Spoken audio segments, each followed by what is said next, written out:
So, Lone Rider here. Just got back from a bike ride, and I just wanted to throw something out there, sort of a PSA, if you will, or public service announcement.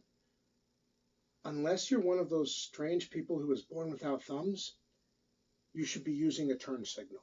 Okay, you should be activating the turn signal before you alter speed, alter course, change lanes, do anything like that. I've seen a lot of people who just flat out don't use them. I don't know if the turn signals are broken, or again, if they were born without thumbs or with flippers for feet or something. But a lot of people just don't use them at all. Again, unless you were born with like flippers for hands or no thumbs, you have no excuse for not using your turn signal. Then there's the people who put them on thinking it's sufficient after they've already started to turn or in the middle of turning. Turn signals exist to warn other people on the road. It's not for your health. It's for the health and safety of everyone around you. They exist to warn other people when you're going to alter speed, alter course, change lanes, etc. So if you've already started to slow down, if you've flat out come to a stop, or if you've already started to steer into the turn or lane change or whatever it is, it's too late to put on a signal at that point. The course of action, the signal exists to warn others of, has already begun. So that turn signal exists to warn people that you're going to change your speed, change your direction, etc. If you've already started to do that, it's too late for the turn signal to accomplish its job. You're supposed to put the turn, let's say you're going down the street and you're waiting to you're going to make a right-hand turn. You put the turn signal on while you're moving at traffic speed. Before you slow down, before you come to a stop, if you need to make the turn, before you actually turn. And, you know, there's a lot of people who don't use them at all, like I said, or they put them on after they've already started to turn and they think that's sufficient. Well, by then you could already hit somebody or cause somebody else to have an accident. So, you know, when I was on my bike today, I saw 2 or 3 of these. One of them, actually, I was riding on the side of the road, like you normally do, and there was a guy coming towards me, and he decided he was going to make a left turn into a driveway that was off to my right. But he didn't have a turn signal on. So he starts to slow down, and I'm thinking, that's weird. Why is this guy slowing down? Then I figure, well, maybe he's just slowing down because he's, you know, looking for a house or something. It was a contractor's van, after all. So I figured he was going to your house. He was looking at the house numbers. It never occurred to me he was going to turn across my path at the last minute because he had given no indication that he was going to turn, such as a turn signal indicator. You know, now I've seen enough of these. I guess I should assume anytime anybody slows down or does anything like that, they're preparing to turn.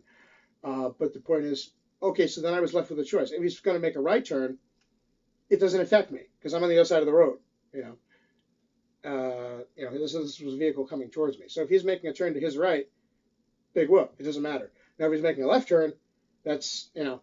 But so what should I do? Just anytime I see a vehicle that starts to slow down even a little, I just randomly come to a stop. Then I'm creating a hazard for other people around me. Maybe not so much on my bicycle because you're usually off to the side. There's usually room for a car and a bicycle to share a lane. So, if I come to a stop, it's not like I'm going to be in the middle of the main lane where I'm going to be, let's say, blocking the car behind me. Usually I'm off to the side and the car can go around. However, what if there's another bicyclist riding behind me? That's going to go over real well.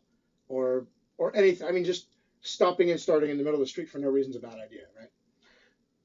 So that's not an effective course of action. The only other thing I could think of is just, you know,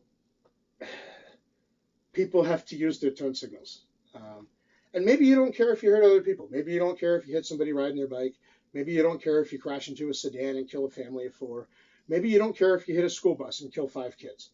Maybe you're just like a sociopathic maniac who doesn't care if they hurt or kill somebody else. But here's something to think about. What about you and your safety and your livelihood? Because if you hit somebody, you know, they may just get up and call the police and exchange insurance information, or they may pull you out of the car and brain you with a brick. I mean, it has happened. So think about that. And even if all they do is just call the police, it's not like there's not going to be a consequence to their actions. The police may choose not to press charges, but that person may. In fact, that person may sue your butt.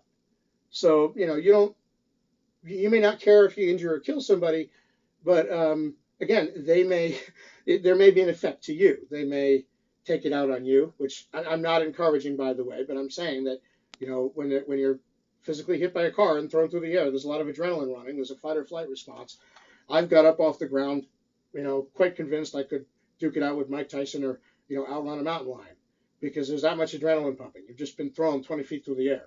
You know, it's like, as a civilian, I can only guess, but I guess it's kind of like being blown through the air by an IED, right? I mean, that's the kind of, boom, there's an impact, and all of a sudden you go flying and you land on your face, and you get up and you're like, oh my God, I can't believe I'm alive. And your second thought is, what the hell just happened? And your third thought is, I'm going to get that son of a bitch. Now, most of us manage to calm that down, but that's what the adrenaline does. And, you know, there may be somebody who has and again, I'm not encouraging this, but there may be somebody who has a slightly shorter temper and decides to take it out on you. So, don't think that just because you're in a car and you're not going to be hurt in the initial collision, if you, let's say, hit somebody on a bike, it doesn't mean that it's still not going to come back and bite you in the butt, that there's not going to be a consequence. And again, that consequence doesn't have to be the person losing their temper and hitting you. It could be something as simple as they sue you, you know. Now, what happens if you get sued? Well, it's a hassle. You have to hire a lawyer. You have to go to court. It takes a lot of time and money. And if you lose, I mean, suppose the person was badly injured in the collision and he or his family is suing you. Well, then if you have to pay a large sum, you could lose your life. Say it is in fact a contractor's van. You may have to sell that van and sell all your tools in order to pay the judgment. You could lose your livelihood. And same thing if it's a police summons. I mean, if you get a ticket for, hitting somebody with your car because you're basically being reckless, and let's say it's the 10th ticket you've had because you have a pattern of reckless behavior, at some point you could lose your license to drive that car. Well, if that's the vehicle you need to drive to again, if it's a contractor's van, you need that vehicle to drive to your job sites. So if you lose your license, unless you can hire somebody to drive it for you, you just lost your livelihood. So, there can be a consequence. So even if you don't care if you hurt somebody else, think about the fact that you're essentially hurting yourself. And even if there's not a physical consequence, a police court consequence, or a lawsuit, a civil suit consequence, there's just the fact that you're proving yourself to be an awful human being. Okay, if you're going around carelessly hitting people or nearly so with your car, no, that's. And I mean, what would you think of some dumbass who went out in the park, took a gun, and just started shooting it around, right? You'd say he's a psychopath or he's a moron or something along those lines. Either he doesn't care if he kills anybody or he's too stupid to realize that he could. Well, guess what? That's you with your car, okay? The only thing is the car wasn't designed as a weapon. But in terms of the random danger you're posing to everybody around you, there is no moral difference. All right? So think about that. You are the crazy person. You are the moron. You are the guy everybody looks at. Man, I can't believe he got a license for that thing. Right? Yeah, that's you. So please do all the rest of us a favor. There's a lot of people out there who bike, who motorcycle, who drive cars, who walk. All the other people on the street around you, either use your turn signal or stay home. Okay?